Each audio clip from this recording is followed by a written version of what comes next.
times more competent, think of what that will do for my success. If I grow, think of what that will do for my future. Self-development earns success. Self-investment earns respect. And the only way to make a better and better and better investment in your future is to become better and stronger and wiser and more competent. And the more attractive you become, the more attractive you are. And the more attractive you are, the more you attract success. Self-development, self-investment attracts success. That's powerful. Now, here's what would be pitiful if your income grew and you didn't grow. Because here's what usually happens. If your income takes some jumps, it's best that you grow quickly up to where your income is. Why? Because otherwise, your income will soon come back to where you are. Somebody once said, if someone hands you $1 million, best you become a millionaire so you get to keep the money. I'm telling you, success doesn't want to hang around an incompetent person. That's the problem with winning the lottery. The lack of self-development to be able to master it and keep it. And now the fortune is bigger than the person, rather than the person being bigger than the fortune. If you're a parent, use that as a challenge to grow personally. Use the challenge of parenting to grow. See what you can become. One ancient writer said this. Here are some reassuring words. God's arm is not short. What are those reassuring words? God's arm is not short. You can't think of anything more pitiful than a God with a short arm. Poor God, his arm's too short. He can't reach all the way. Can't reach out to all of it. This writer says, no, be reassured. God's arm is not short. He can reach all the way, and he can reach everybody. Shouldn't that be said of every father, of every mother? They can reach all of their children. They can reach all the way. They don't lack stories and illustrations. They don't lack wisdom and power.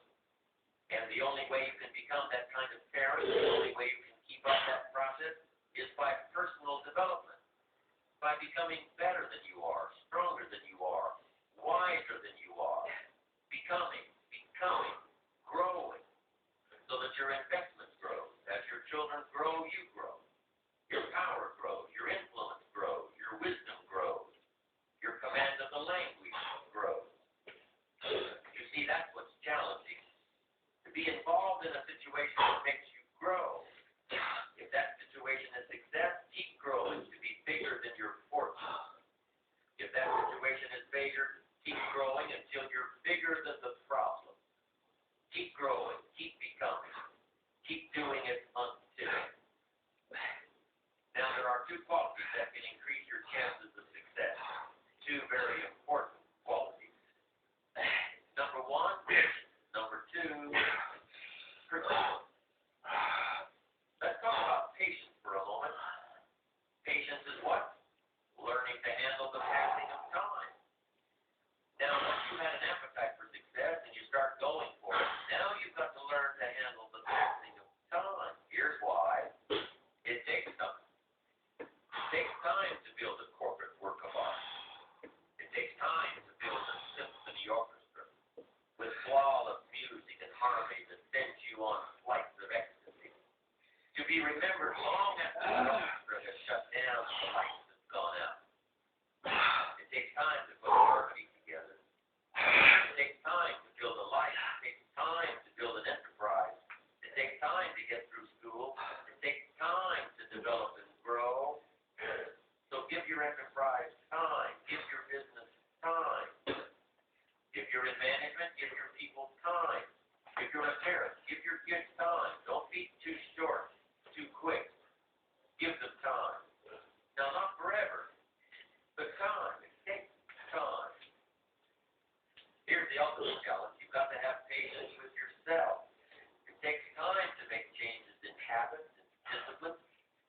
It takes time to correct old errors in judgment and to finally give up old blame and pick up new responsibilities. I'm telling you, it took me some time. I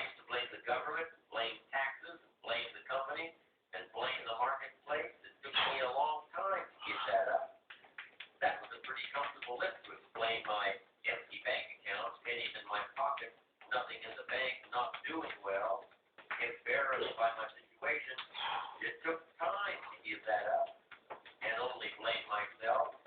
That took a while. So have patience with yourself, number one. And number two, while you're dealing with the passing of time, number two is to keep doing it. Be persistent. Be tenacious. Keep doing it until. As long as you are patient and persistent, it's hard to elude success. As long as you maintain patience and persistence, tenacity, there's only one person, just one person that will draw the line between success and failure. One person. And that person is you. So be patient. Be persistent. You need both patience and persistence together. And here's why.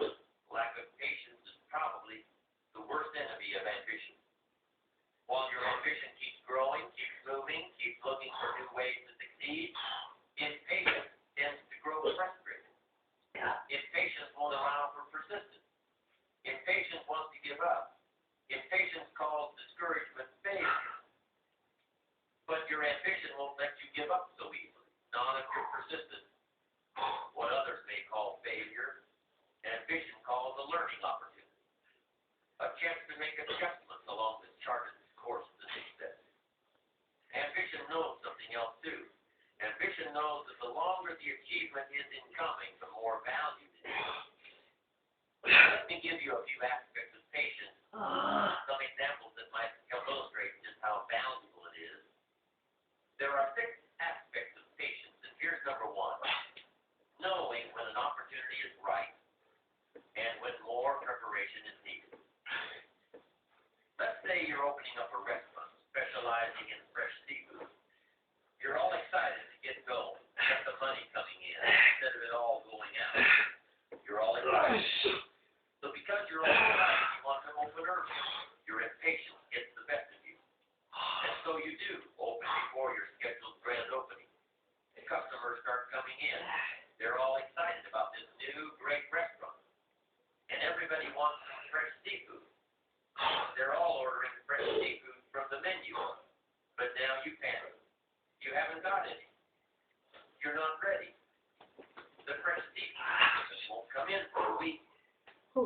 Impatience has just killed the restaurant. Now let's say you've got a great new product that's scheduled to come out on the market in the next several months. Everything's going according to plan. So you start planning your ads, start planning big public relations events. You're so sure that it's going to happen that you set a date. The engineer told you that the product's not ready, but you're sure it will be. You start planning everything, invite lots of people, influential people.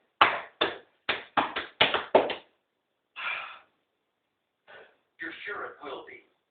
You start planning everything, invite lots of people, influential people, buyers of your product.